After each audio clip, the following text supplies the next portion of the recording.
నమస్తే, welcome to Surabhi news. ముందుగా headlines. London కు చేరుకున్న ముఖ్యమంత్రి నారా చంద్రబాబు నాయుడు. చంద్రబాబు నాయుడు దంపతులకు స్వాగతం పలికిన తెలుగు ప్రజలు.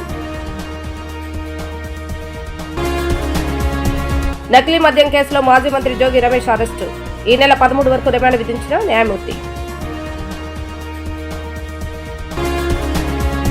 ICC women's world cup 2025 outlet sister గా నిలిచిన టీమిండియాకు శుభాకాంక్షలు తెలిపిన ఎంపీ, ఆంధ్ర క్రికెట్ అసోసియేషన్ అధ్యక్షులు Keshava Sivanath.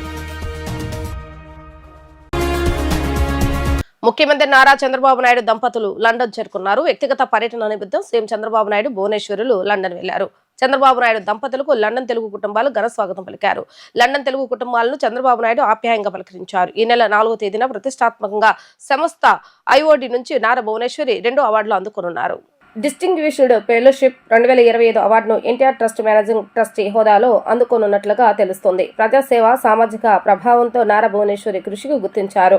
Excellence in corporate governance విభాగంలో heritage foods and golden peacock award లభించింది. గోల్డెన్ పీకాక్ అవార్డును హెరిటేజ్ ఫుడ్స్ సంస్థ విసిఎండి హోదాలో నారా భువనేశ్వరి అవార్డు అందుకోనున్నారు. అవార్డు స్వీకరణ కార్యక్రమంలో సీఎం చంద్రబాబు నాయుడు పాల్గొనున్నారు. తూర్పు ఎక్సైజ్ శాఖ కార్యాలయంలో జోగి రమేష్ ను సుమారు 12 గంటల పాటు సిట్ అధికారులు విచారించారు. ఆయనతో పాటు ఆయన సోదరుడు రాముని వేర్వేరుగా కలిపి ప్రశ్నించారు. ఈ కేసులో ప్రధాన నిందితుడు జనార్దన్ రావుతో సంబంధాలపై ఆరా తీశారు. వైద్య పరీక్షల అనంతరం ఎక్సైజ్ శాఖ అధికారులు, పోలీసులు ఆయన్ను న్యాయమూర్తి ఎదుట ప్రవేశపెట్టారు. అర్ధరాత్రి దాటిన తర్వాత వాదనలు ప్రారంభమయ్యాయి. న్యాయమూర్తి తెల్లవారుజామున 5 గంటలకు రిమాండ్ విధిస్తూ తీర్పు ఇచ్చారు.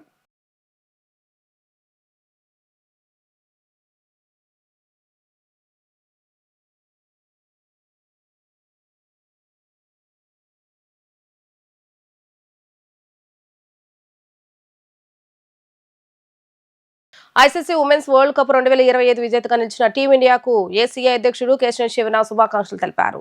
భారతదేశ మహిళల సత్తాను టీమిండియా ప్రపంచానికి చాటి చెప్పిందని తెలిపారు. తన బౌలింగ్ తో మ్యాచ్ చేసిన శ్రీ చరణికి ఏసీఐ తరఫున ప్రత్యేక అభినందనలు తెలియజేశారు. ఐసీసీ ఉమెన్స్ వరల్డ్ కప్ 2025ను సాధించిన టీమిండియా యువ మహిళా క్రీడాకారులకు స్ఫూర్తిని అందించిందని పేర్కొన్నారు.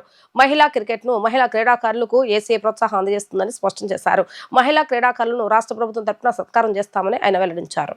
భారత క్రికెట్ చరిత్రలో ఒక సువర్ణాకాశం.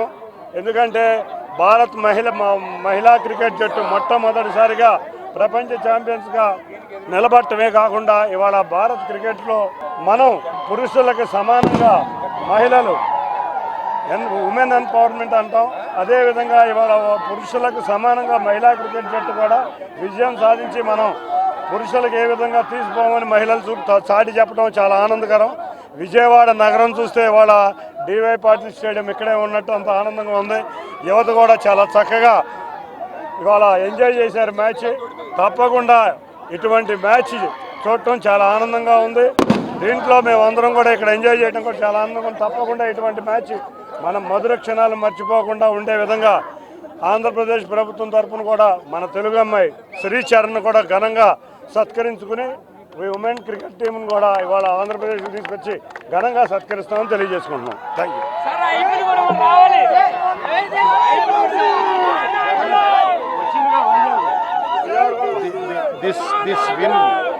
ఈ విజయం జమీమాకి, భారతదేశంలో ఉన్న అందరు మహిళలకి అంకితం. మాజీ మంత్రి జోగి రమేష్ మంచివాడంటూ పెద్ద దొంగ అయిన వైసీపీ అధినేత జగన్ సర్టిఫికెట్ ఇవ్వటం హాస్యాస్పదమని టీడీపీ రాష్ట్ర ప్రధాన కార్యదర్శి, మాజీ ఎమ్మెల్సీ బుద్దా వెంకన్న విమర్శించారు. నకిలీ మద్యం కేసులో జోగి రమేష్ జైలుకు వెళ్లటం ఎప్పుడో ఖాయముందని చెప్పారు. దుర్గమ్మ ఆలయానికి వెళ్లి దొంగ ప్రమాణం చేశాడని, అందుకే అమ్మవారి వెంటనే ప్రభావం చూపారని తెలిపారు. విజయవాడలోని ఎన్టీఆర్ భవన్లో బుద్దా వెంకన్న విలేకరులతో మాట్లాడుతూ తాను బీసీనని జోగి చెప్పుకోవటానికి సిగ్గు ఉండాలని అన్నారు. దోచుకున్న డబ్బును బీసీలకు పంచిపెడతాడా అని ప్రశ్నించారు. ఎన్నో ర్యాంకులు వేసిన జోగి రమేష్ పోలీసులు ఇంటికి వెళ్లగానే బాత్రూంలు ఎందుకు దాక్కున్నాడని ప్రశ్నించారు. నకిలీ మద్యం కేసులో జగన్ కూడా ఉన్నారని, విచారణలో జగన్ పేరును జోగి రమేష్ వెల్లడించనున్నారని పేర్కొన్నారు.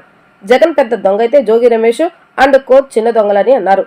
హత్య చేస్తే కల్తీ మద్యం తాగి చనిపోయిన వారి కుటుంబ సభ్యులతో తాడిపల్లి ప్యాలెస్ ఎదుట ధర్నా చేస్తామని హెచ్చరించారు. జోగి రమేష్ అరెస్టు పాపం పండినవాడు జైలుకి వెళ్ళక తప్పదు. ఇది జోగి రమేష్ అరెస్టు ప్రభుత్వానికి ఎటువంటి సంబంధం లేదు.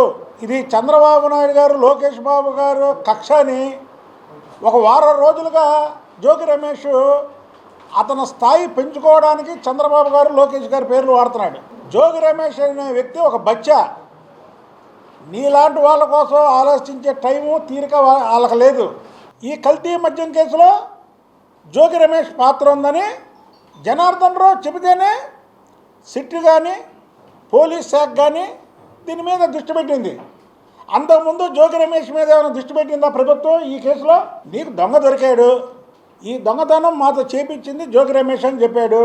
ఇప్పుడు జోగి రమేష్ని తీసుకెళ్లారు. జోగి రమేష్ వెళ్తే చెప్తే ఏం చెప్తాడు?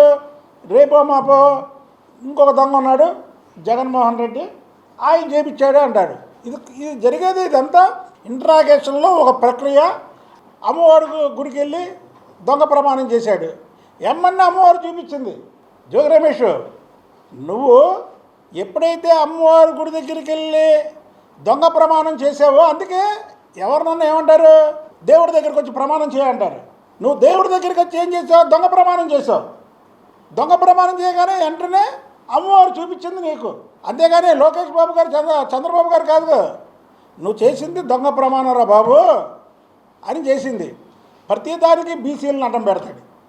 బీసీయా నువ్వు బీసీ అయితే నువ్వు సంపాదించినటువంటి 100 కోట్లు ప్రజలకి నువ్వు ఎక్కడి నుంచి వచ్చావు? నువ్వు ఏ స్థాయి నుంచి ఏ స్థాయికి వెళ్ళావు? ఇవాళ స్థాయి మరిచి మాట్లాడుతున్నావు నువ్వు. ఒకటి చెప్తున్నావు అండి, ఇందులో జోగి రమేష్తో పాటు జగన్మోహన్ రెడ్డి పాత్ర కూడా ఉంది. ఇదేంటంటే 2019లో వైఎస్ జగన్మోహన్ రెడ్డి అధికారంలోకి వచ్చిన కాంచి ఈ చీప్ లిక్కర్ తయారు చేయడం వాళ్ళకు ఒక అలవాటుగా మారి, బ్రాండ్లు ఏవైతే ఉన్నాయో వైన్ షాపుల్లో కానీ బారుల్లో కానీ ఆ బ్రాండ్లు ఇక్కడ దొరకకుండా వాళ్ళ సొంత బ్రాండ్లు తయారు చేసి అమ్మారు. అది ప్రతి ఒక్కరికి తెలుసు. దమ్ముంటే అరెస్ట్ చేయి, దమ్ముంటే అరెస్ట్ చేయి, దమ్ముంటే అరెస్ట్ చేయని ఇవాళ అరెస్ట్ చేస్తే చంద్రబాబు గారు, నాయుడు గారును, లోకేష్ బాబు అరెస్ట్ చేయించారంటారండి. అధికారం ఉన్నప్పుడేమో పెద్ద వీరుల్లాగా చంద్రబాబు నాయుడు గారి ఇంటికాడికి వచ్చి మా మీద దాడులు చేయించాం. ఇవాళ అధికారం లేదు, 4 పోలీసులు వెళ్తే పిల్లిలాగా బాత్రూంలో దాక్కున్నాం. మీరందరూ సాక్షి. మమ్మల్ని అరెస్ట్ చేయడానికి ఎన్నోసార్లు పోలీసులు వచ్చారు. మేము పోలీసులకు ఎదురెళ్ళాం. మేము నిజాయితీగా ఉన్నాం కాబట్టి మేము పోలీసులకు ఎదురెళ్ళాం. నీకు నిజాయితీ ఎక్కడుంది? అసలు నీ పేరు వచ్చినప్పుడు నువ్వే హ్యాండ్ ఓవర్ అవ్వాలిగా. నువ్వు ఎందుకు హ్యాండ్ ఓవర్ అవ్వాలా? 2 గంటలు బాత్రూంలో ఎందుకు దాక్కున్నావు? నువ్వు చేసావు కాబట్టి దాక్కున్నావు.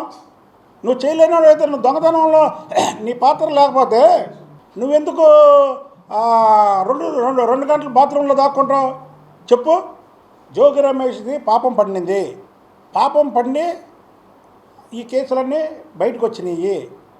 ఎవరైనా సరే ఒకటే చెప్తాం, ఏ ప్రభుత్వంలోనా, ఏ ఎమ్మెల్యే అయినా, ఏ మంత్రి అయినా అవినీతి చేస్తే తప్పకుండా జైలుకి వెళ్తాడు.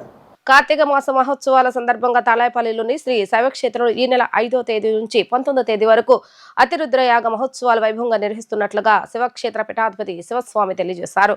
ప్రారంభ రోజు గోపూజ, గురు ప్రార్థన, గణపతి పూజ, పుణ్యాహవచనం, అగ్ని ప్రతిష్టాపన, మహాగణపతి హననం నిర్వహించిన అనంతరం అతిరుద్ర యాగము శాస్త్రోక్తంగా నిర్వహిస్తామని వెల్లడించారు. ప్రదోష కాలంలో శ్రీ శైవక్షేత్రానికి ఉత్తర వాహినిగా ప్రవహిస్తున్న కృష్ణముకు కోటి ఫల తీర్థం ఘటనలో హారతి సేవ జరుగుతుందని, అలాగే శ్రీ శ్రీ రాజేశ్వరీదేవి సమేత శ్రీ కోటి లింగేశ్వర స్వామి వార్ల దివ్య కళ్యాణ మహోత్సవం అంగరంగ వైభవంగా జరుగుతుందని, ఈ కార్యక్రమంలో భక్తులు పెద్ద ఎత్తున పాల్గొని జయప్రదం చేయాలని కోరారు.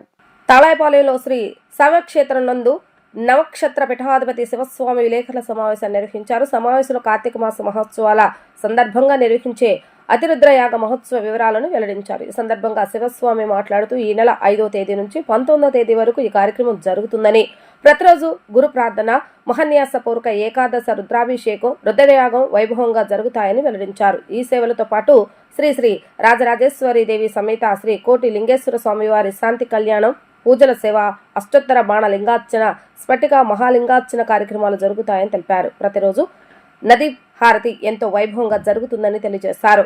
యాగ బ్రహ్మ కోడుగంటి సోమశేఖర శర్మ ఆధ్వర్యంలో వేదోక్తంగా శైవమ రీతిలో ఈ కార్యక్రమాలు జరుగుతాయని వివరించారు. ప్రతిరోజు నిత్యదాన కార్యక్రమం ఉంటుందని, 19వ తేదీ మహామంగళ పూర్ణాహుతి కార్యక్రమంతో ఉత్సవాలు ముగుస్తాయని వివరించారు. 14 రోజుల పాటు జరిగే ఈ విశేష కార్యక్రమాల్లో భక్తులు పెద్ద ఎత్తున తరలివచ్చి స్వామివారి కృపా కటాక్షాలకు పాత్రలు కావాలని పిలుపునిచ్చారు.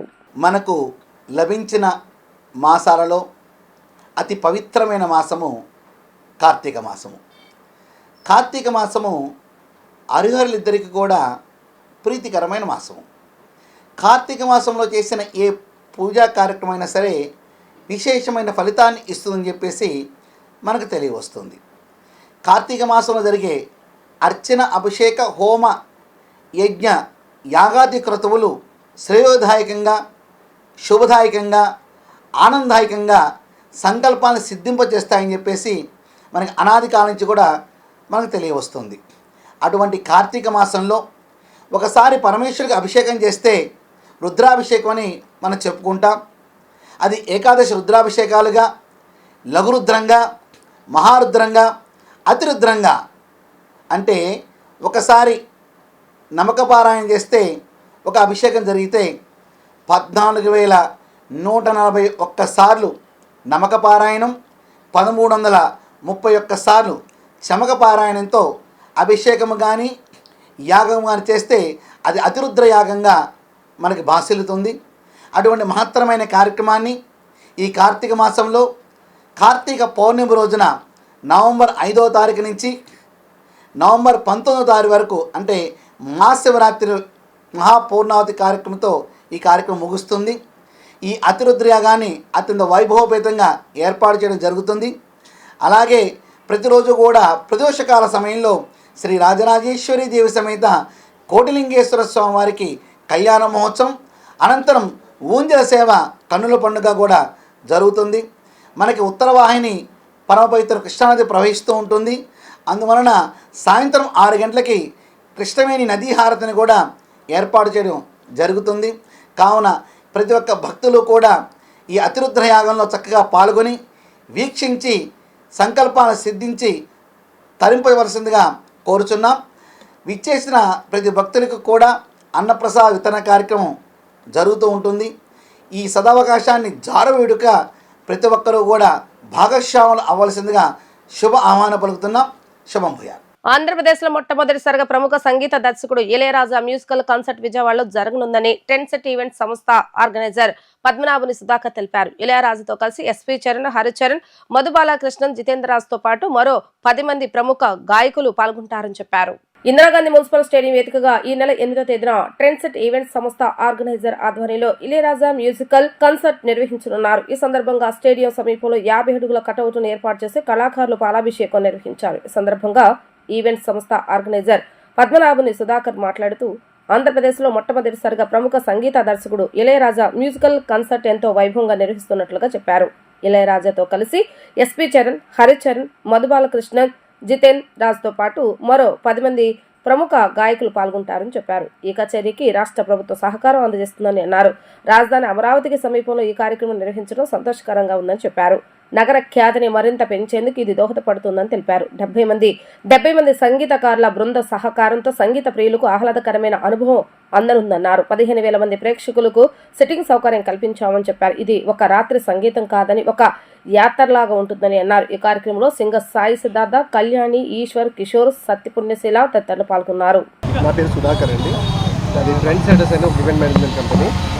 ఈరోజు విజయవాడలో నవంబర్ 8 శనివారం, వచ్చే శనివారం, ఈ శనివారం నాడు ఇళయరాజా గారు విజయవాడకి రాబోతున్నారు. ఇది చాలా ఆంధ్రప్రదేశ్లోనే చాలా పెద్ద బిగ్ కాన్సర్ట్ అవబోతుంది. ఈ ఈవెంట్ ఏపీ గవర్నమెంట్ సహాయ సహకారంతో చాలా చక్కగా జరపాలని అనుకుంటున్నాం. దీనికి మీ అందరి సహకారం కూడా కావాలి. విజయవాడ వాసులుగా అందరూ ఈవెంట్లో ఏమేమి ఉంటాయి? ఈవెంట్లో మొత్తం ఒక 80 మంది ఆర్టిస్టులతో ఇళయరాజా గారు లైవ్ కాన్సర్ట్ చేయబోతున్నారు. మొత్తం ఇది ఇందిరాగాంధీ మున్సిపల్ స్టేడియంలో జరగబోతుంది. దీనికి మీరు అందరూ రావాల్సిందిగా కోరుకుంటున్నాను. అంటే ఈవెంట్ విజయవాడలో నిర్వహించడానికి ప్రధాన కారణం ఏంటి? అంటే సార్ ఇప్పుడు దాకా విజయవాడలో రాలేదు కదా. విజయవాడలో చేయడానికి మెయిన్ కారణం ఏంటంటే ఆంధ్రప్రదేశ్కి మిడిల్లో విజయవాడ ఉంటుంది కాబట్టి ఈ ప్లేస్లో ఎంచుకోవడం జరిగిందండి. పాటల మాంత్రికుడు మాస్ట్రో శ్రీ ఇళయరాజా గారి కాన్సర్ట్ విజయవాడలో చాలా ఘనంగా నవంబర్ 8న ట్రెండ్ సెటర్స్ సుధాకర్ గారి ఆధ్వర్యంలో ఇక్కడ జరగబోతా ఉంది. విజయవాడ అంటేనే కళామ తల్లికి పుట్టినిల్లు, మరి కళలకి పుట్టినిల్లు అని కూడా చెప్పాలి. మరి ఇక్కడ ఉన్నటువంటి కళాకారులకు, కళాభిమానులకు కన్నుల పండుగ, వీణుల విందు. సో మన విజయవాడ ప్రజలందరూ కూడా యావత్ ఆంధ్ర రాష్ట్రంలోనే ఇదొక బిగ్గెస్ట్ మూమెంట్గా నిలబడబోతా ఉంది. మరి మన విజయవాడ వాస్తవ్యులందరూ కూడా ముఖ్యంగా ఈ కార్యక్రమాన్ని మన సొంత కార్యక్రమంగా ప్రతి ఒక్కళ్ళు కూడా ఫీల్ అయ్యి మరి వారికి సాదర సుమస్వాగతం అందించాల్సినటువంటి బాధ్యత మన మీద ఉంది. ఎందుకంటే ఇళయరాజా గారి పాటలంటే మరి పసిపాప నిద్రపోతుంది, మరి ఏదైనా బాధ ఉంటే ఆ బాధ కూడా పోతుంది. అంత ఉన్నతమైనటువంటి మ్యూజికల్ లెజెండరీ డైరెక్టర్. మరి ఆయన మన విజయవాడకి రావడం మన అదృష్టం.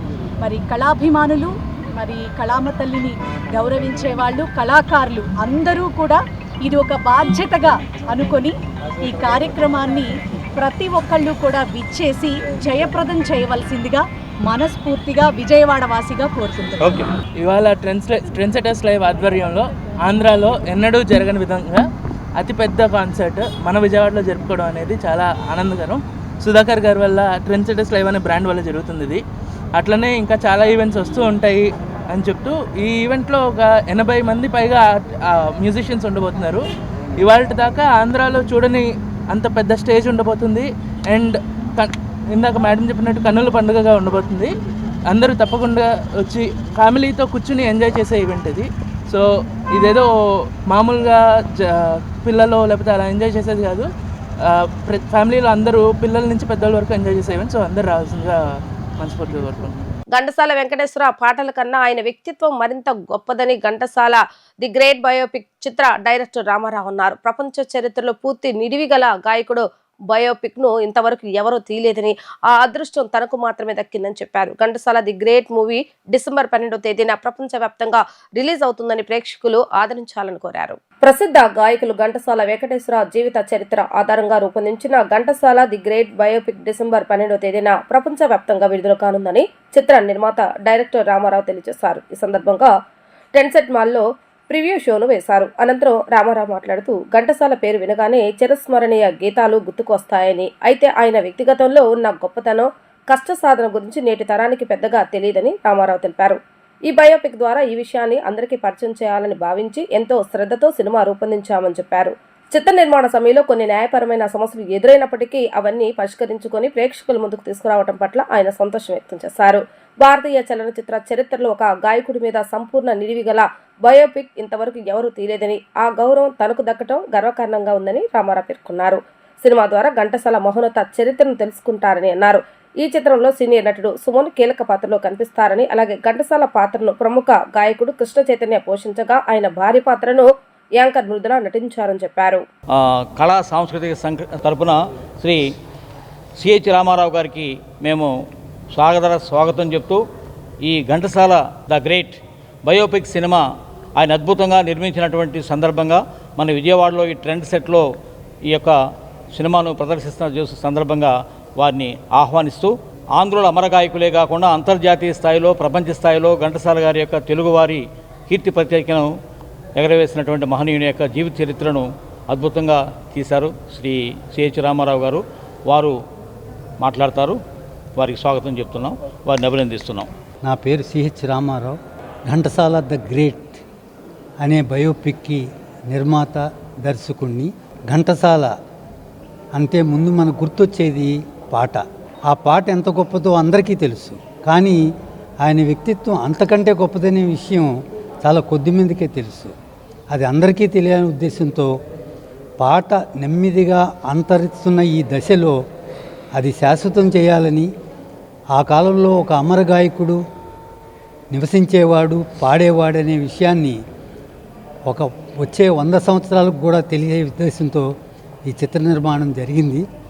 చాలా ఘంటసాల గారు మొదటి పాట పాడడానికి ఎంత కష్టపడ్డాడో అంతకంటే కష్టపడి ఈ సినిమా తీయడం జరిగింది. కొన్ని న్యాయపరమైన చిక్కుల వల్ల ఈ సినిమా విడుదలకు ఆలస్యమైనది. అవన్నీ తొలగిపోయాయి. ఈ సినిమాని డిసెంబర్ 12వ తారీఖుని ప్రపంచవ్యాప్తంగా విడుదల చేయడానికి సిద్ధపడ్డామనే విషయాన్ని ఈ పాత్రికేయుల ముఖంగా తెలియడానికి ఆనందిస్తున్నాను. మరో విషయం ఏంటంటే, భారతదేశంలోనే ఇంచుమించుగా ప్రపంచ చరిత్రలోనే ఒక గాయకుడి మీద ఇంతవరకు పూర్తి నిడివిగల బయోపిక్ రాలేదు. అది ఆ ఖ్యాతి ఘంటసాల వెంకటేశ్వరరావు గారికి దక్కింది. అది తీసే భాగ్యం భగవంతుడు నాకే కల్పించాడు. అందుకు ఆయనకి సర్వదా కృతజ్ఞుణ్ణి. ఇకపోతే ఇందులో ఘంటసాల గారి వ్యక్తిత్వం భావి పౌరులకి, పిల్లలకి, పెద్దలకి, కష్టపడుతున్న వారికి అందరికీ కూడా చాలా స్ఫూర్తిదాయకం. అది సినిమా చూస్తే కానీ అది అర్థం కాదు. అందుకని ఆశేష ప్రేక్షకులకు నా విజ్ఞప్తి, ఈ సినిమా చూసి ఆయన చరిత్ర ఎంత గొప్పదో తెలుసుకోవాల్సిందిగా ప్రార్థిస్తున్నాను. ఇందులో సీనియర్ నటుడు సుమన్ గారు, ఘంటసాల పాత్ర కృష్ణ చైతన్యని ప్రముఖ గాయకుడు పోషించడం జరిగింది. ఆయన భార్య మృదుల మీ అందరికీ తెలుసు, ఆమె ప్రముఖ యాంకర్, ఘంటసాలగా భార్యగా వేయడం. తర్వాత సుబ్బరాయ శర్మ గారు, జేకే భారవి, గుండు సుదర్శను, అనంతు, సాయి కిరణ్ మొదలగు ప్యాడింగ్ ఆర్టిస్టులతో సినిమా అద్భుతంగా వచ్చింది. చూస్తే మీకే అర్థమవుతుంది. మొంతా తుఫాన్ నష్టాన్ని అంచనా వేయటంలో ప్రభుత్వం విఫలమైందని పిసిసి చీఫ్ వైఎస్ షర్మిలారెడ్డి అన్నారు. కృష్ణా జిల్లా బంటబిల్లి మండలం సాతులు రోడ్డు వద్ద దెబ్బతిన్న పంట పొలాలను ఆమె పరిశీలించారు. రైతులు స్థానికులతో మాట్లాడి నష్టాన్ని అడిగి తెలుసుకున్నారు. ప్రభుత్వ లెక్కల ప్రకారం రాష్ట్రంలో 800 కోట్లు మాత్రమే తుఫాన్ నష్టంగా ఉందని, కాంగ్రెస్ లెక్కల ప్రకారం అది 20,000 కోట్లకు పైబడి ఉందని భావిస్తున్నాం. నష్టపోయిన ప్రతి రైతుకు ఎకరాకు 25,000 రూపాయలు ఇవ్వాలి. జాతీయ విపత్తుగా కేంద్ర ప్రభుత్వం ప్రకటించాలి. నష్టాన్ని కేంద్రమే భరించాలి. రైతులకు ఉచిత బీమా అమలు చేయాలని షర్మిల డిమాండ్ చేశారు. ఈరోజు పెడన నియోజకవర్గంలో సాతులూరు రోడ్లో వరి వేసుకున్న రైతులు తీవ్రంగా ఈ మొంతా తుఫాన్ తో నష్టపోవడం జరిగింది. వాళ్ళని పలకరించడానికని ఈరోజు కాంగ్రెస్ పార్టీ తరఫున మేమందరం ఇక్కడికి రావడం జరిగింది. మా వెనకాల చూస్తే ఒట్టి ఈ రోడ్లోనే 400 ఎకరాలకు పైగా వరి మునిగిపోయింది. పంట దేనికి పనికి రాకుండా పోయింది. ఇలా మొంతా తుఫాను మన రాష్ట్రంలో చేసిన బీభత్సానికి మొత్తం రైతాంగం తీవ్రంగా నష్టపోయారు. అసలే అప్పుల్లో ఉన్నారు. వాళ్ళ కష్టాలలో వాళ్ళు అప్పులు తెచ్చి పంటను పండించాలనుకుంటే అన్ని రకాల ఇబ్బందులు వాళ్ళకు ఎదురయ్యాయి. ఇవన్నీ కూడా అధిగమించి ఆఖరికి ఎరువులు ఇలాంటివి కూడా కొనుక్కోవడానికి బ్లాక్ లో కొనుక్కుని ఈరోజు ఈ స్థాయి వరకు పంటను తీసుకొస్తే మొంతా తుఫాన్ తో మొత్తానికే నష్టపోయారు రైతులు. కానీ నిన్న చంద్రబాబు గారు మొంతా తుఫానికి నష్టం జరిగింది అని చెప్తూ అంచనాలు చాలా తక్కువ చేసి చూపించారు. మరి ముఖ్యమంత్రి గారి ఉద్దేశం ఏమిటో ప్రజలకు అర్థం కావటం లేదు. కానీ ఒకవేళ ఎక్కువ అని చెప్తే పరిహారం ఎక్కువ ఇవ్వాల్సి వస్తుంది అని ముఖ్యమంత్రి గారు అనుకున్నట్టున్నారు. కానీ ప్రభుత్వానికి, ముఖ్యమంత్రి గారికి చెప్తున్నాం, మీరు చెప్పిన ఫిగర్స్ కి వాస్తవాలకి అసలు పొంతనే లేకుండా ఉంది. ముఖ్యమంత్రి గారి ప్రకారము కేవలం 829 కోట్ల రూపాయలు వ్యవసాయ నష్టం జరిగింది. హార్టికల్చర్ ఇంకో 40 కోట్ల నష్టం జరిగింది. అలాగే అక్వా ఒక 1515, ఇలా పశువులు, ఎలక్ట్రిసిటీ, రోడ్లు అన్ని కలుపుకొని ఎక్సెట్రా అన్ని కలుపుకొని 5,000 కోట్ల నష్టం జరిగింది అని ముఖ్యమంత్రి చంద్రబాబు గారు చెప్పడం జరిగింది. కానీ ఇది వాస్తవానికి ఏమాత్రం దగ్గరగా లేదు. ఇది పూర్తిగా అవాస్తవమని రైతులు చెప్పడమే కాదు, ఎక్కడికక్కడ ఏ నియోజకవర్గంలో రైతుల్ని పలకరించినా తీవ్రంగా నష్టం జరిగింది అని చెప్తున్నారు. పైగా మా దగ్గరికి వచ్చి ఎవరు సర్వేలు చేసింది లేదు, అంచనాలు వేసింది లేదు అని చెప్తున్నారు. కాంగ్రెస్ పార్టీ తరఫున కాంగ్రెస్ కిసాన్ సెల్ చేసిన సర్వే ప్రకారము దాదాపు 20 నుంచి 22 లక్షల ఎకరాల వరకు పంట నష్టం జరిగింది అని మేము అంచనా వేశాం. ఉట్టి వరియే 13 లక్షల ఎకరాలలో వరి నష్టం జరిగింది. పత్తి 3 లక్షల ఎకరాలలో మునిగిపోయి అసలు దేనికి పనికి రాకుండా పోయింది. అలాగే వేరుశెనగ 1,50,000 ఎకరాలు, అలాగే జొన్న 2.5 లక్షల ఎకరాలు, ఇలా అన్ని కలుపుకుంటే దాదాపు 20 నుంచి 22 లక్షల ఎకరాలలో పంట నష్టం జరిగింది. 20,000 కోట్ల రూపాయలు మొత్తం వ్యవసాయంతో సహా మిగతా అన్ని అంచనాలు వేసుకుంటే కనీసం 20,000 కోట్ల రూపాయలు నష్టం జరిగిందని కాంగ్రెస్ పార్టీ అంచనా వేసింది. వార్తలు ముగించే ముందు హెడ్లైన్స్ మరొకసారి. లండన్ కు చేరుకున్న ముఖ్యమంత్రి నారా చంద్రబాబు నాయుడు. చంద్రబాబు నాయుడు దంపతులకు స్వాగతం పలికిన తెలుగు ప్రజలు. నకిలీ మద్యం కేసులో మాజీ మంత్రి జోగి రమేష్ అరెస్టు. ఈ నెల 13 వరకు రిమాండ్ విధించిన న్యాయమూర్తి. ICC women's world cup 2025 outlet sister గా నిలిచిన టీమిండియాకు శుభాకాంక్షలు తెలిపిన ఎంపీ, ఆంధ్ర క్రికెట్ అసోసియేషన్ అధ్యక్షులు కేశవ శివనాథ్. ఇవి రోజు వార్తా విశేషాలు. మరలా తిరిగి ప్రసారమైన వార్తల్లో మళ్ళీ కలుద్దాం. అంతవరకు సెలవు. నమస్కారం.